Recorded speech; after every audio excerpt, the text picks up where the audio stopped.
So guys நம்ம வந்து மெத்தட்ஸ வந்து பார்த்தோம்ல. ஸோ எப்பவுமே வந்து பார்த்தீங்க அப்டின்னா, கிளாஸ் மாரி ஒரு டேட்டா டைப் நம்ம யூஸ் பண்றோம் அப்டின்னா, அதுக்கு வந்து சப்போர்ட் பண்ற மாரி நெறைய மெத்தட்ஸ் ஆல்ரெடி ஜென்ரலா நெறைய கிளாஸஸ்ல வந்து ஆல்ரெடி ஜாவாவே டிஃபைன் பண்ணி வச்சிருப்பாங்க. ஸோ அத யூஸ் பண்ணி நம்ம என்ன பண்ணிக்கலாம் அப்டின்னு பார்த்தீங்க அப்டின்னா, நெறைய ஆப்பரேஷன் பெர்ஃபார்ம் பண்ணலாம். நெறைய விஷயங்கள ஈஸியா பெர்ஃபார்ம் பண்ணலாம். ஓகேவா? ஸோ அதே மாரி வந்து பார்த்தீங்க அப்டின்னா, நம்ம அரே கிரியேட் பண்றோம்ல, அந்த அரேக்கு வந்து import Java dot யூட்டில் dot arrays அப்படின்னு இந்த பேக்கேஜில் வந்து பார்த்தீங்கன்னா அரேஸ் அப்படின்னு ஒரு கிளாஸ் இருக்குது. ஓகேவா? அந்த கிளாஸில் நிறைய மெத்தட்ஸ் இருக்குது. ஸோ அந்த மெத்தட்ஸ் யூஸ் பண்ணி நிறைய விஷயங்கள் பண்ணலாம். ஸோ அதில் இருக்கிறதுலே காமனாக இருக்க ஒரு 5 மெத்தட்ஸை எடுத்திருக்கோம். ஸோ அதை பற்றி பார்க்கலாம். ஓகேவா? ஸோ ஃபர்ஸ்ட் ஆஃப் ஆல் வந்து திஸ் அரேஸ் டாட் toString. ஓகேவா? ஸோ இந்த பர்டிகுலர் மெத்தட் என்ன பண்ணும் அப்படின்னு பார்த்தீங்க அப்படின்னா, ஒரு எக்ஸாம்பிளே பார்த்துடலாம். ஸோ இப்போ வந்து இனிஷியலாக இன்ட் அரே 1 அப்படின்னு ஒன்று கிரியேட் பண்ணில. ஸோ இதுக்கு வந்து நான் வந்து ஜென்ரலாக 1, 2, 3, 4, 5 அப்படின்னு இனிஷியலைஸ் பண்ணிடுறேன். ஓகேவா? ஸோ இப்போ வந்து நான் இதை பிரிண்ட் பண்ணணும் அப்படின்னா நம்ம பார்த்தோம் எப்படி பிரிண்ட் பண்ணணும் அப்படின்னு லூப்ஸ் எல்லாம் வச்சுட்டு. இல்லை இப்போ எனக்கு அவ்வளோ கஷ்டப்பட்டு லூப்பெல்லாம் போட்டு கிடக்கணும் வேணாம் ப்ரோ, டக்குன்னு பிரிண்ட் பண்ணணும் அப்படின்னா நம்ம என்ன பண்ணலாம் அப்படின்னா, just system dot out dot println போட்டுட்டு for example I am printing the array 1 அப்படின்னு ஒன்று ஒரு ஸ்பேஸ் விட்டுட்டு ப்ளஸ் விட்டுட்டு நீங்கள் என்ன பண்ணலாம் அப்படின்னா அரேஸ் டாட் toString. ஓகேவா? கேமல் கேஸில் போட்டுட்டுல இந்த அரேயோட நேமை மட்டும் இதுக்குள்ளே போட்டிங்க அப்படின்னா இது என்ன பண்ணணும்னு மட்டும் பாருங்கள். ஐ am printing the array 1. So array 1 print ஆயிடுச்சு. ஓகேவா? ஸோ இப்போதைக்கு வந்து இந்த toString எல்லாம் மைட் பி உங்களுக்கு குழப்பலாம். ஓகேவா? அடுத்த வீடியோவில் கிளியர் ஆயிரும். இப்போதைக்கு என்ன சிம்பிளாக புரிஞ்சுக்கோங்க, இந்த டபுள் கோட்ஸ்க்குள்ளே சென்டென்ஸ் யூஸ் பண்ணலாம். இந்த அரேஸ் வந்து toStringன்னு மாற்றணும் அப்படின்னா அதுவும் என்ன பண்ணிடும் அப்படின்னா இந்த டபுள் கோட்ஸ்க்கு ஏற்ற மாதிரி மாற்றிடும். ஸோ இப்போ இதை வந்து நம்ம என்ன பண்ணியிருக்கோம், ப்ளஸ் பண்ணால் இது ரெண்டையும் அப்பன் பண்ணிடும்ல.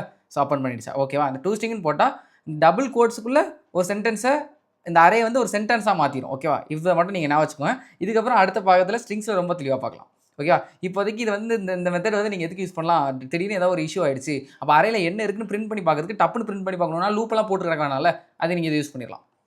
ஓகேவா? ஸோ இப்போ வந்து நான் என்ன ஒரு அரே கிரியேட் பண்ணுறேன் which is int array 2. So இதுக்கு வந்து ஜஸ்ட் நான் வந்து ஒரு 5 சைஸுக்கு ஒரு ஆப்ஜெக்ட் மாதிரி கிரியேட் பண்ணிடுறேன், இனிஷியலைஸ் பண்ணல. ஓகேவா? ஸோ இப்போ நமக்கு இதை நான் டேரெக்டாக பிரிண்ட் பண்ணேன் அப்படின்னா printing the array 2 without using fill. ஓகேவா?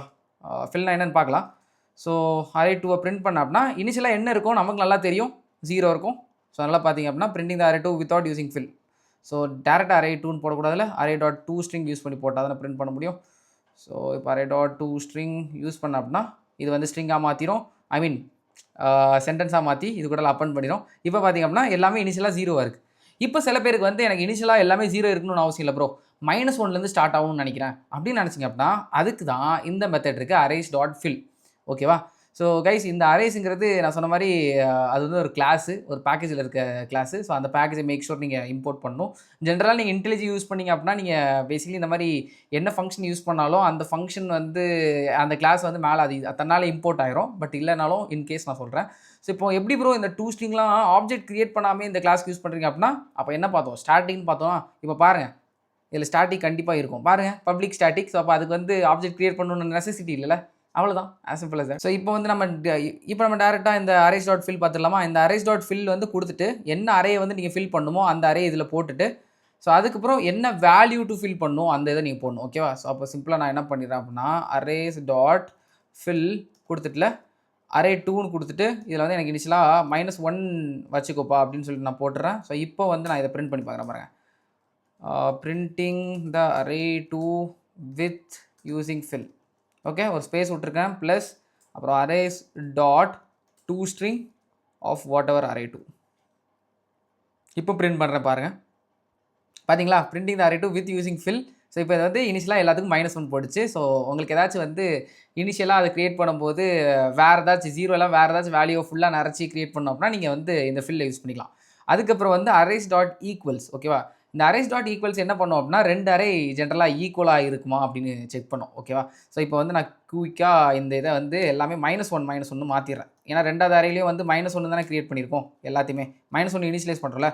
ஸோ இப்போ வந்து எல்லாத்தையுமே -1ன்னு மாற்றிட்டேன். ஓகேவா? ஸோ இதில் ஒரு இஷ்யூ இருக்குது, இதில் ஒரு -1. ஸோ இப்போ இதில் வந்து எல்லாமே -1 மாற்றிட்டேன். அதே மாதிரி இந்த அரே வந்து இது 5 சைஸ் தானே, 3, 4, 5 தானே இருக்குது. அதே மாதிரி இங்கேயும் 5 சைஸுக்கு அரே வந்து -1 தானே இருக்குது. இப்போ திருப்பி அதை பிரிண்ட் பண்ணி பார்த்தோம் அப்படின்னா பார்த்தீங்கன்னா தெரியும், ஃபஸ்ட் அரேயும் -1 இருக்குது, செகண்ட் அரேயும் -1 இருக்குது. இப்போ வந்து இது ரெண்டும் நான் ஈக்குவலான்னு செக் பண்ணுறதுக்கு எதுக்கு ப்ரோ நீ ரொம்ப கஷ்டப்படுற, நீ தானே சொல்லி கொடுத்த ரிலேஷனல் ஆப்ரேட்டரில் ஈக்குவல் இருக்குது அப்படின்னு. ஓகே, ஸோ ஈக்குவலாக இருக்கான்னு செக் பண்ணி பார்ப்போம். அதை யூஸ் பண்ணுவோம் ஃபஸ்ட்டு நீங்கள் சொல்கிற மாதிரி. array1 equal to array2. Bro என்ன ப்ரோ ஃபால்ஸ் வருது? இங்கே பார்க்கும்போது இந்த array1ம் இந்த array2வும் சேம் தானே ப்ரோ? நான் இதை ஆக்சுவலி கமெண்ட் லைன் பண்ணிடுறேன், இதை கன்ஃபியூஸ் பண்ணும். ஸோ array1ம் array2வும் வந்து சேமாக தானே ப்ரோ இருக்குது, எப்படி ப்ரோ ஃபால்ஸ் வருது அப்படின்னு கேட்டிங்கன்னா, இந்த ஈக்குவாலிட்டி ஆப்ரேட்டர் ஆப்ஜெக்ட்ஸ்னு வரும்போது அது டிஃப்ரெண்ட்டாக ஈக்குவல் பண்ணும். என்ன பண்ணும் அப்படின்னா, இந்த ஆப்ஜெக்ட்டும் சேமானு பார்க்கும். ஆனால் இங்கே நீங்கள் ஒரு அரே கிரியேட் பண்ணும்போது அது தனி ஆப்ஜெக்ட், இங்கே நீங்கள் அரே கிரியேட் பண்ணும்போது அது தனி ஆப்ஜெக்ட், உள்ளே இருக்க வேல்யூலாம் அது கம்பேர் பண்ணாது. ஓகேவா? ஸோ அதனால் இதை நம்ம யூஸ் பண்ண முடியாது. ஸோ அதுக்கு தான் நம்மக்கிட்ட இன்னொரு ஃபங்க்ஷன் இருக்குது, அரேஸ் டாட் ஈக்குவல்ஸ். அப்போ அந்த அரேஸ் டாட் ஈக்குவல்ஸ் யூஸ் பண்ணிங்க அப்படின்னா ஒன்றும் இல்லை, இதோட சின்டாக்ஸ் ஃபஸ்ட்டு என்ன அரே கம்பேர் பண்ணுறீங்களோ அதை போடுங்க, செகண்ட் என்ன அரே கம்பேர் பண்ணுறீங்களோ அதை போடுங்க, அவ்வளோதான். அப்போ array1, array2 அப்படின்னு போட்டு இப்போ நான் இதை ரன் பண்ண அப்படின்னா ட்ரூ, அவ்வளோதான், டன் அண்ட் டஸ்டட். இப்போ ரெண்டையும் செக் பண்ணும், ரெண்டும் வந்து எக்ஸாக்டாக ஈக்குவலாக இருக்கான்னு பார்க்கும். -1 இப்போ பாருங்கள் ஈக்குவல்ஸ் அப்படி போனீங்க அப்படின்னா அதுவே செக் பண்ணும். அதுதான் ஃபஸ்ட்டு லென்த்து, ரெண்டுமே லென்த் ஈக்குவலாக இல்லை அப்படின்னா அது ஈக்குவல் இல்லைன்னு அர்த்தம். அந்த மாதிரி நிறைய விஷயங்கள் பண்ணும். ஓகேவா? ஸோ இது வந்து இன்னொரு ஃபங்க்ஷனை கால் பண்ணுறது போல். So this is all about equals. ஓகேவா? ஸோ இதுக்கப்புறம் வந்து இந்த அரே வந்து நான் இந்த அரே ஒன்று இருக்குல்ல, இந்த அரே ஒன்று நான் வந்து கம்ப்ளீட்டாக ஏதாச்சும் ஒரு ரேண்டம் வேல்யூ கொடுக்குறேன். 2, 1, 5, 12, 3 இந்த மாதிரி கொடுத்துருக்கேன். இப்போ நான் இதை பிரிண்ட் பண்ணுறேன். அரே ஒன்று வந்து நான் அப்படி மாற்றிட்டேன், 2, 1, 5, 12, 3ன்னு மாற்றிட்டேன். ஓகேவா? இப்போ வந்து எனக்கு வந்து ஒரு இன்க்ரீசிங் கர்வில் சார்ட்டடாக எனக்கு பிரிண்ட் பண்ணும் ப்ரோ அரையை, ஒரு அசெண்டிங் ஆர்டர்னா என்னன்னு தெரியும்ல உங்களுக்கு? இன்க்ரீசிங் கர்வில் எலமெண்ட்ஸ் எழுதுறது, அதாவது ஆர்டராக எழுதுறது. ஒரு புக் எப்படி ஆர்டராக இருக்குது, 1, 2, 3, 4, 5, 6, 7, 8, 9 பேஜ் ஆர்டராக இருக்குல்ல, அந்த மாதிரி ஆர்டராக இருக்கிறது. ஓகேவா? பேசிக்கலி ஒன்று இன்க்ரீசிங் கர்வாக இருக்கும், இல்லை டிக்ரீசிங் கர்வாக இருக்கும். அசெண்டிங் ஆர்டர்னு சொல்லுவோம்ல. இப்போ அசெண்டிங் ஆர்டர் எப்படி பண்ணுறது அப்படின்னு கேட்டிங்கன்னா, அதுக்கு ஜஸ்ட் அரேஸ் டாட் சார்ட்னு ஒரு மெத்தட் இருக்குது. சிம்பிளாக அரேஸ் டாட் சார்ட் யூஸ் பண்ணி நீங்கள் என்ன பண்ணலாம் அப்படின்னா, இந்த அரே ஒன்றை நம்ம சார்ட் பண்ணுறோம் அப்படின்னா, இப்போ நான் பிரிண்ட் பண்ணுறேன் again, after sorting the array one. இப்போது அதே மாதிரி அரேஸ் டாட் அதை பிரிண்ட் பண்ணுறதுக்கு, குயிக்காக பிரிண்ட் பண்ணுறதுக்கு toString ஆஃப் array1 போட்டேன் அப்படின்னா, இப்போ நான் அதை ரன் பண்ணுறேன் பாருங்கள். பார்த்தீங்களா? ஆஃப்டர் சார்ட்டிங் த array1 எப்படி இருந்துச்சு? array1 2, 1, 5, 12, 3ன்னு ஏதோ இருந்துச்சு.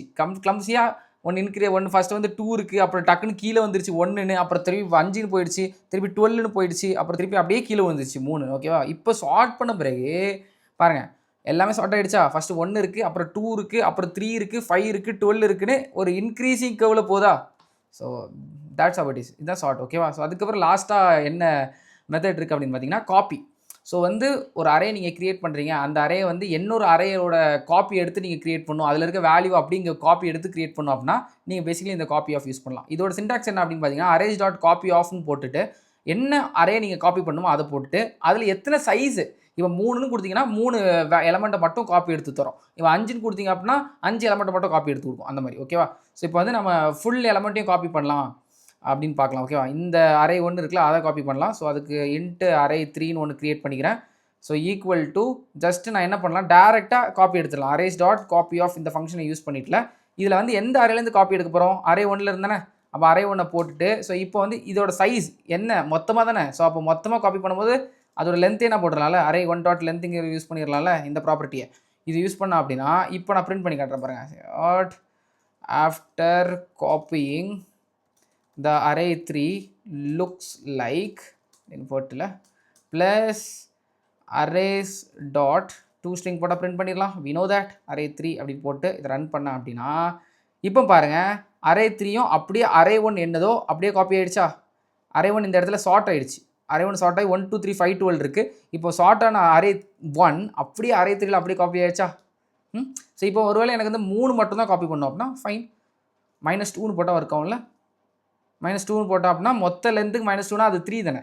இங்கே 5 இருக்குது, 5 -2 அதை மட்டும் பிரிண்ட் பண்ணு, 3 மட்டும் பிரிண்ட் பண்ணு. ரொம்ப கன்ஃபியூஸ் ஆகுதா? தட்டி தூக்கிடலாம், இதை எடுத்துருவோம். ஓகேவா? எடுத்துகிட்டு டேரெக்டாக 3ன்னு போட்டால் என்ன பண்ணுவோம் அப்படின்னா வெறும் 3யை மட்டும் காப்பி பண்ணும். பாருங்கள், 3 மட்டும் காப்பி பண்ணியிருக்கா, 1, 2, 3. இதே 1 மட்டும் காப்பி பண்ணால் 1 போடுங்க, 1 மட்டும் காப்பி ஆகும். இதே வந்து நீங்கள் 0 போட்டிங்க அப்படின்னா ஒன்றுமே காப்பி ஆகாது. ஓகேவா? So this is all about all the methods in arrays.